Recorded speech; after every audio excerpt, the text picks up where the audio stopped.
Tega sikio lako kidogo unisikilize, na ninawiwa kuachilia kitu kikubwa kwenye maisha yako leo mchana kupitia neno la Mungu ambalo limo katika kitabu cha Zaburi 128 na ule mstari wa kwanza.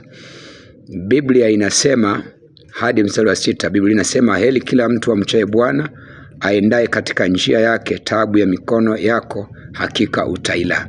Utakuwa heri na kwako kwema. Mkeo atakuwa kama mzabibu uzaao vyumbani mwa nyumba yako, wanao kama miche ya mizeituni wakizunguka meza yako. Tazama, atabarikiwa hivyo yule amchaye Bwana. Bwana atambariki toka Sayuni. Uone uheri wa Yerusalemu siku zote za maisha yako, namu ukawaone wana wa wanao. Amani ikae nawe kwa jina la Yesu. Naomba niombe kwa ajili yako na kwa ajili ya familia yako kwa jina la Yesu Kristo Nazareti aliye hai. Mungu unayetenda makubwa, katende juu ya familia hii ambao wamekuwa na changamoto mbalimbali. Kuna wengine wana changamoto ya uchumi, wengine wana changamoto ya magonjwa, wengine wana changamoto ya nguvu za giza zinawasumbua, hawajawahi kupata amani. Lakini wengine wana changamoto, hawana kazi, wengine watoto wao wanaugua, wanaenda shule hawafanikiwi.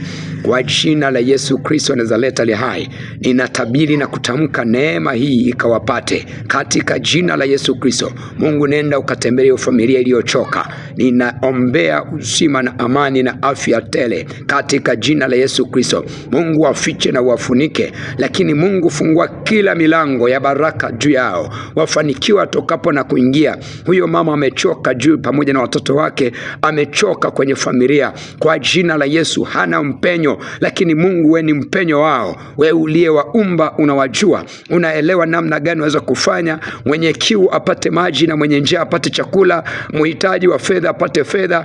Bwana, watokee hao wasiokuwa na kazi, wape kazi kwa jina la Yesu. Wasaidie wote, wapiganie kwa jina la Yesu. Najua yako maadui wanazuia baraka zao, wasiwaone na wasizuie baraka zao katika jina la Yesu. Vita ya kufanikiwa ikome kwao, vita ya magonjwa ikome kwao, vita ya kuonewa ikome kwao, vita ya mateso ikome kwao katika jina la Yesu Kristo. Hiyo familia naitenga na roho za mateso, naitenga na roho za vita. Kila mamlaka zote za giza zinazoshikilia familia, zinazoshikilia watoto, zinazoshikilia huyo mama, zinazoshikilia huyo baba, zikaondoke kwa jina la Yesu. Ninaachilia moto wa Roho Mtakatifu ukateketeze kila vita yote inayoinuka jao kwa jina la Yesu.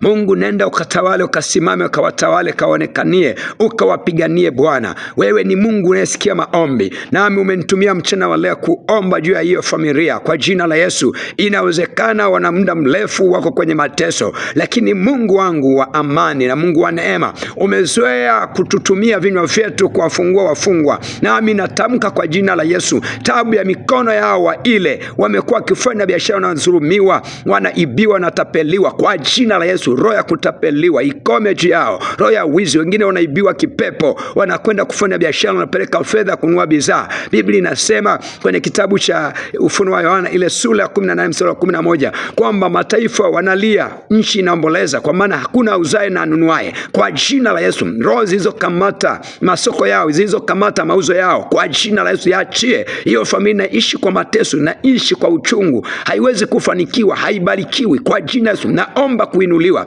vita yote ya kufanikiwa itoke kwa jina la Yesu, wakapate wateja, wauze na kununua kila moja kwa jina la Yesu. Natangaza neema ya Mungu isimame juu yao katika jina la Yesu Kristo. Roho za kukataliwa, roho za magonjwa, roho za mateso, toweka kwa jina la Yesu. Vita na inuka juu ya ndugu zao kwa jina la Yesu. Damu ya Yesu iwafunike, nguvu ya Mungu ikawainue, vita yote ikome. Moto wa Roho Mtakatifu kaingia katika familia, kateketeze, ukachome kila kamba za uovu zilizofungamana nao. Laana zote katika familia zitoweke, zing'oke kwa jina la Yesu. Mungu wangu, achilia nuru, angaza nuru katika familia ili giza iondoke, ikatengwe hiyo familia na giza. Ninaamini Mungu umetenda hayo katika jina la Yesu Kristo. Kama naamini sema nami amen.